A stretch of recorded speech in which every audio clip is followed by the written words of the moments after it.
कमरान को 100% यकीन था कि सैर जो है से कभी भी कोर्ट के अंदर पेश नहीं होगी। इसने हर तरह से सैर को ब्लैकमेल करने की कोशिश की, डराने की कोशिश की, लेकिन कमरान अपने मकसद में नाकाम हो जाता है और सैर कोर्ट के अंदर जज के सामने जाकर खड़ी हो जाती है। तो क्या सैर इस जगह पर अपने मकसद में कामयाब हो जाएगी? क्या कमरान को कोई बड़ी सज़ा मिल सकती अगर यहाँ पर सैर केस हारती है? क्योंकि कमरान ने हिम्मत नहीं हारनी। पैसे वाला बंदा जो भी होता है ना, वो अदालतों के अंदर या कोर्टों के अंदर कामयाब भी हो जाता है। तो सैर अगर केस हारती तो उसके बाद सैर के पास दूसरा ऑप्शन क्या होगा? ये कमरान से कैसे अपना बदला लेने की कोशिश करेगी? कमरान जो होता है ना, ये बुखारी के साथ जो इसका वकील है, इसके साथ बात करता और कहता है कि भाई मुझे पूरा यकीन है कि कभी भी जो वो सैर कोर्ट के अंदर पेश नहीं होगी। जब मुझे देखेगी तो इसे इतनी खौफजदा हो जाएगी कि यहाँ से ये भाग जाएगी।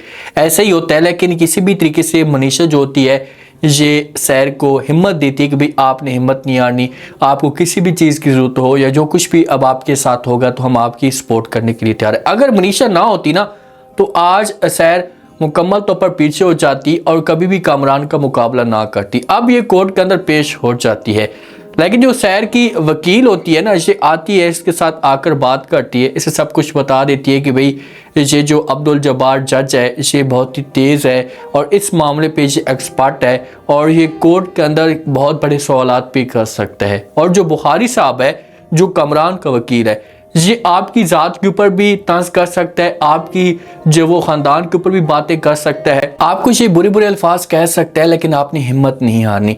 ये जो माइंड है ना वकील, ये सैर को पहले क्लियर कर देती है।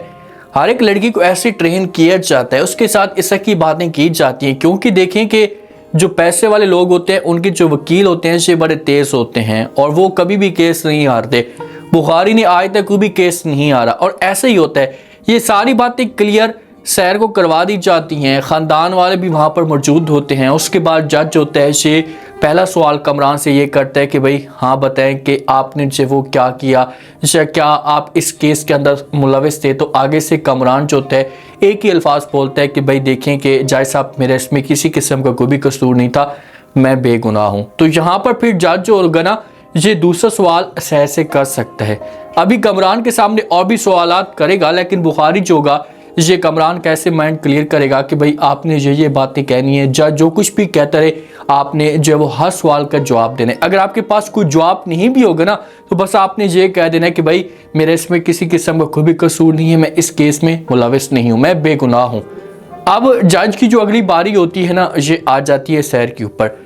सैर से जब ये बातें पूछी जाएगी तो सैर के सामने ये सवाल जब पहला किया जाएगा कि हाँ बताएं आपके पास क्या सबूत हैं, जो आपने किस से जो वो सब कुछ देखा, जो आप कैसे कह सकती है कि यही बंदा था जो जिसने मेरे साथ रेप किया? तो आगे से सैर जो होती है ये बताती तो है। फिर जब बुखारी की बारी आती है, जो कमरान का वकील है, ये आता है सैर के पास, आकर बात करता है, इससे कहते हैं कि देखें कि आप जो वो इतनी माशाल्लाह पढ़ी लिखी हैं, आपकी अकल भी है, दिमाग भी आपका काम करता है, तो आप मुझे ये बताएं कि भाई जिस वक्त आपके साथ ये सब कुछ हो चुका था तो उसके बाद ये जो सारी डिटेल, कपड़े धोना और आकर नहाना, इनकी क्या ज़रूरत थी? आपको पता नहीं था कि भाई इनकी कितनी अहमियत होती है? देखिए जब एक लड़की के साथ पहली दफ़ा ऐसा रेप होता है ना तो उसे इस मामले पे कुछ भी नहीं पता होता। आप ऐसा सवाल नहीं कर सकते और ना ही आपको ऐसा सवाल करना चाहिए। देखिए कि उसके साथ आप इस तरह की बातें कर सकते हैं जिसको पहले सब कुछ पता हो या उसके साथ ऐसा हो चुका हो। अब बेचारी इसे क्या पता, ठीक है पढ़ी लिखी है, अब रेप के मामले पे तो इसने कोई तालीम हासिल नहीं की होगी ना। मुझे भी आज तक इस बात का नहीं पता था कि भाई रेप के बाद ये सब कुछ सेव करना पड़ता है, मैं नहीं जानता था इसके बारे में। आज ड्रामा देखा, ड्रामे के बाद जाकर पता चला कि भाई ये सब कुछ सेव करना पड़ता है, अपने पास सब कुछ संभाल कर रखना पड़ता है। अब माँ ने जो वो टेंशन की वजह से या जज्बात में आकर उसने सब कुछ धोना शोना शुरू कर दिया और सैर से भी ये बड़ी मिस्टेक हो गई कि वो जो वो पी गई थी। अब जिस वक्त ये बातें जारी होती हैं तो यहाँ पर सैर के पास कोई भी ऑप्शन नहीं होता, इसके पास ये गलती पकड़ी जाती है। जज होगा ना फिर सैर से सवाल करेगा, इससे पूछेगा कि भाई हाँ बुखारी ने जो बातें की हैं आप मुझे बताएं, ये सब कुछ क्या सच है और आपने ऐसा क्यों किया? और बुखारी जो है फिर इसके ख़ानदान के ऊपर भी तंज करेगा क्योंकि सैर को गुस्सा आएगा और इससे सब कुछ बर्दाश्त नहीं होगा। ये कहेगी कि भाई मैं पहली दफ़ा मेरे साथ ऐसा हुआ है, मैं ऐसा नहीं जानती थी। तो ये फिर कहेगी कि भाई आपके घर में कोई माँ बहन नहीं है। तो आगे से बुखारी जो ये जवाब देगा और कहेगा जी बिल्कुल मेरे घर में माँ भी है, बहनें भी हैं, सब कुछ है, लेकिन वो आपकी तरह नहीं है।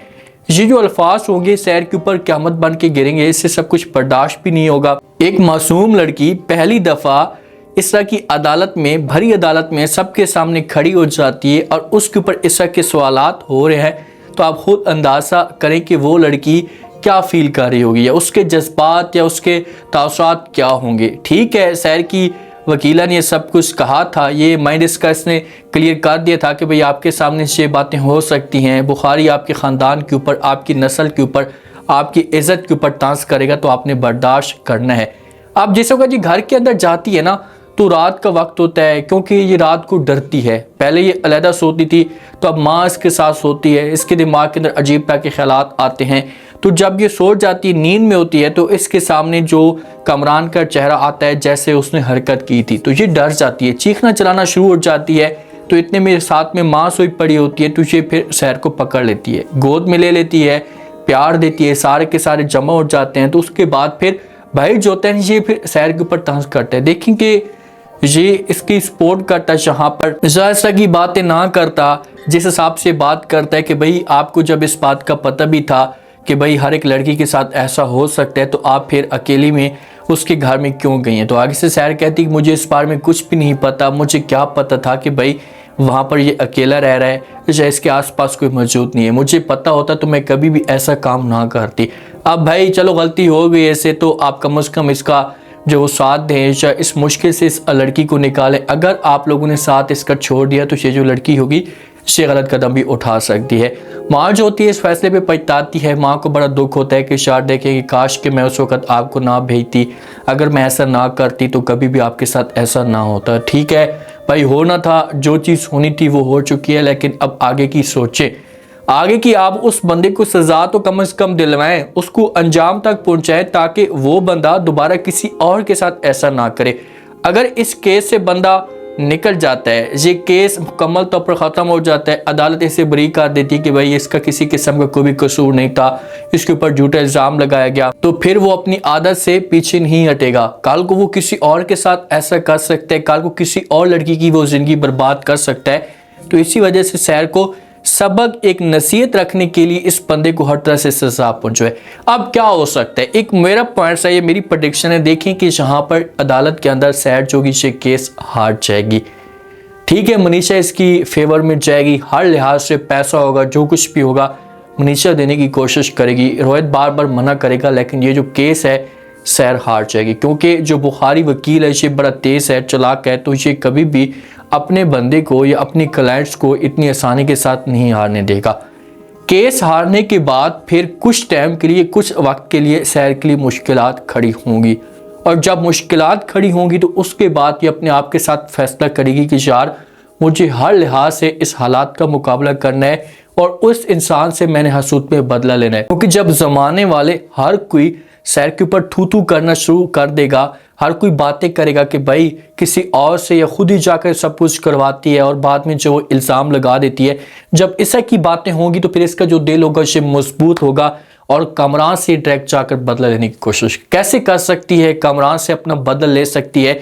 ये फिर अपने आप को मुकम्मल तौर पर चेंज कर देगी। जब ये इस वक्त ये बनी हुई है ना इस तरह से, तो ये आप लोगों को फिर आगे जाकर ऐसे नजर नहीं आएगी, एक ऐसे स्टाइल में आएगी कि ये कामरान को अपनी मोहब्बत में मुबतला करेगी और ऐसे इसके ऊपर जादू करेगी कि कामरान जो है मुकम्मल तौर पर सैर का दीवाना हो जाएगा, और फिर सब कुछ चेंज होना शुरू हो जाएगा। जब चेंज होगा तो फिर जाकर ये अपने पास कुछ सबूत रख सकती है, जब कामरान की ज़बान से ये अल्फाज निकलवाएगी कि भाई खुद ये सब कुछ किया। जब कामरान खुद इस बात की गवाही देगा, अपनी गलती तस्लीम करेगा कि मुझे ऐसा नहीं करना चाहिए था, जब ऐसा की बातें होंगी तो इसे अपने पास कुछ रिकॉर्ड रख लेगी और फिर जाकर कामरान को सजा मिलेगी। अब देखते हैं कि नेक्स्ट एपिसोड के अंदर कौन सा धमाका खड़ा होने वाला है, मजीद सैर के लिए कौन सी परेशानियां खड़ी होंगी। उम्मीद है आज का रिव्यू, आज के टीजर आप लोगों को पसंद आया होगा।